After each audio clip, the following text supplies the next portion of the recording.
Hello and welcome back to Excelsive. Microsoft has recently released a new feature in Excel, checkboxes. Before some of Excel wizards amongst you start saying that checkboxes have been in Excel for a long time, they're just present in the Developers tab under Insert, Form Control and ActiveX Control. Let me just say, this one is different. So much so that I decided to explain it with this short video. Checkboxes that Excel has introduced now are in cells and behave like true and false, which is a huge thing. And I'll explain why in this video. A couple of weeks ago, I published two videos about making an attendance sheet. One explained about how to make an attendance sheet on Google Sheets and the other one on Excel. As you can understand, I had to use many checkboxes in order to mark attendance for certain number of employees for a given month. For example, if you have 10 employees, you will have about 300 checkboxes to create and manage. In Google Sheets, I was able to use the checkboxes for marking attendance as present with ease.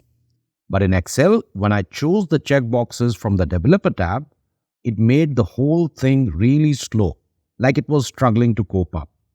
That is why I skipped the idea of checkboxes and went another way. But it seems Microsoft has taken a hint from Google Sheets and introduced this function finally in Excel. And they have really done a good job with it too. Let me quickly explain it in this quick video. You can find checkboxes under Insert tab right here. Click on it and you have, well, as the name says, a checkbox. You can copy and paste them in other cells like this. They behave just like any other function or value in a cell. You can delete them as well by highlighting the cell and hitting delete on your keyboard. But if you take a close look, you'll see a faint checkbox still there, like a small checkbox ghost. If you type over it, it goes away and the value takes its place. But when you delete the value, it comes back again. Truly behaves like a ghost, hard to get rid of. And when I click on it, it's alive again. So how do I remove it? I go to the Home tab and under the Clear menu here, choose Clear All. That is how you get rid of the checkbox once and for all. Moving on, as far as it is highlighted and unchecked, if you look in the formula bar, it says false. And what happens when I click on it to put a check mark? No points for guessing, it changes to true. I hope you understand what this implies. This means I can put it to many number of uses with different functions. Let me give you an example. I'm going to use COUNTIF on all these checkboxes here. COUNTIF, our range is all these checkboxes and our criteria is false. No quotation marks, nothing. And it gives us a result. What happens when I put a check mark in one of these boxes? Our COUNTIF value changes because up top here, the checked box says true. Now that we have a brief idea how to get checkboxes, what good does it do me? What can I use it for? And trust me when I say this, its implications are huge. The very first thing that comes to mind when thinking about checkboxes are to-do lists. So let's start there. You can create a task management system with checkboxes to mark completed tasks. Like this example here, this is a wedding checklist and every item can be marked as completed by simply clicking on it. You can easily track and update your to-do list within Excel. And it's not as simple as just putting a check mark in these boxes. These can be utilized in various formulas and in conditional formatting too. First, let me show you exactly what is going on here. We have some tasks divided into various categories depending on the months left for the wedding.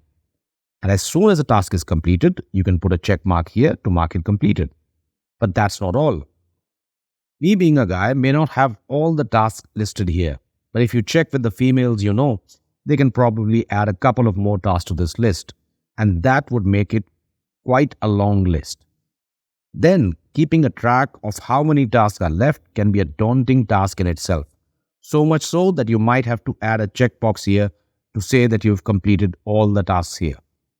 But kidding aside, we can track how many tasks are completed and how many still remain. I have prepared a small section here and let's try that here. First, Let's check the total number of tasks. We can use count for that. It simply checks if the cell has something and counts it as 1 if it does and 0 if it doesn't. So we use count and then simply select our checkboxes from here, and here we have our total number of tasks. Now let's check how many tasks are remaining. For that, we will use COUNTIF because it allows us to add a criteria. COUNTIF, then select the same cells as before, and for criteria, we want it to calculate how many checkboxes are empty, meaning they are with false as their value. So we simply type false and done. Here we have all the tasks remaining. Let me do the same for all the remaining cells and done. Now, whenever a task is completed, our list updates itself automatically. You can also use conditional formatting here. Let's say we want all the pending tasks here to be in red until no task remains. So we select our cells from N6 to N10, where we want the conditional formatting to go, and we go in conditional formatting and select new rule. Go to the last one, use a formula to determine which cells to format. And in this box here, type is equal to $symbol N and then 6. So we have just logged the row and our formula will move to the next cell. If we had used the $symbol before 6 as well, it will be logged to cell N6, which we don't want. Now, put a less than sign and a greater than sign, which denotes not equal to, and then type 0. Now click on Format, go to the Fill tab here, and select the color you want. Hit OK, again, and done. Now all the cells here are in red. But as soon as all the tasks are marked completed, like this, it turns to a normal cell. Let's try it here as well. And it works here too. Now that you know how to use formulas and conditional formatting with checkboxes, let's move to our next use case scenario, data validation. You can now replace drop-down lists like these, which at times become too long and becomes tad confusing for the user to scroll through all the options and select the one he wants. Also, checkboxes allow the user to make multiple selections from a predefined list like these about brand, color, and type of vehicle. This definitely simplifies data entry and minimize errors by providing clear choices because you can't select multiple options in drop-down list. But in here, with checkboxes, you can. You would think multiple options is okay, but what happens when the choice is quite long? Like in here, the customer walks into a car dealership. He's not particular about the brand, so he selects a couple of them. And he's also not particular about the color as well. So he goes to town on that too. This time, a simple COUNTIF won't work like last time. And we need specific options that the customer has chosen and ignore the rest. No issues, we can do that too. Let's start with the brand. So we write our formula in K4 and we are going to use the filter function for this. So is equal to filter. For array, we choose our brand list. For include, we select our checkboxes is equal to true, comma.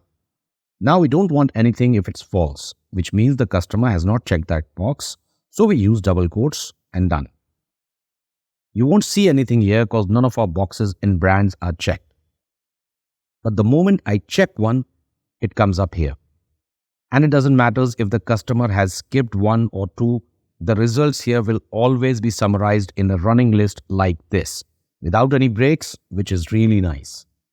Let's do the same for the color and vehicle type as well. Done. Imagine the customer filling out this form and you getting all the choices neatly summarized. Makes your job a lot easier, doesn't it? The to-do list and this one here are just two examples. They are immensely helpful in surveys where you can have the respondent choose multiple options, but you can use it in loads of other scenarios, such as project management, where a task can be marked as completed as it is done, inventory management to track item availability, interactive dashboards, budgeting, expense tracking, recipes, training and course completion, quizzes, and most certainly attendance tracking. So there are many use case scenarios and I have already explained two of those and how you can use different formulas and conditional formatting. You can try these checkboxes in your specific field and enjoy this feature to make your life easier. Before I go, let me tell you how to get them, because you may not see them in your Office version. Go to File, Account, and go into this box, Microsoft 365 Insider. I'm using Microsoft 365, so it says that. It may say something else depending on your version. Go in here and you will get to this page. Put a check mark on this where it says sign me up for early access, and then get to this drop down and select beta channel. Put a check mark here, check for and apply updates, hit OK. And if it doesn't say that updates are available, click on this update options and choose update now. It will download the latest updated version of Office from the Insider Preview beta channel, and you can find the checkboxes under the Insert tab like mine. That brings us to the end of this video. You know what to do next. Like, comment, subscribe, and share this video with others so they can benefit from this feature too. Keep learning and happy spreadsheeting.